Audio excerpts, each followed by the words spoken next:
Let's make the Samoa dish, PAGIPOPO. Oh my goodness. Oh, you only need 3 ingredients. I'm so excited. So to start, you need Rhodes dinner rolls, and you're just gonna place them in a greased dish side by side, and then we have to let them rise for a couple hours. So that's the hard part of this. Just gonna dump them in there.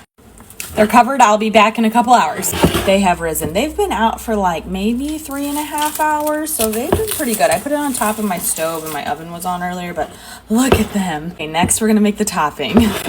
The topping is 1 can of sweetened condensed milk and 1 can of coconut milk. And if your coconut milk is like solid, just mix it up with a spoon and it'll loosen up. You're gonna add them together and then you're gonna mix them up. Apparently this tastes amazing, so I'm so excited. Okay, I'm gonna try it. Oh my gosh, that's so good. Next up, we're gonna add half of it on top of our rolls. What you doing, Mommy? Mommy's cooking. This is about half.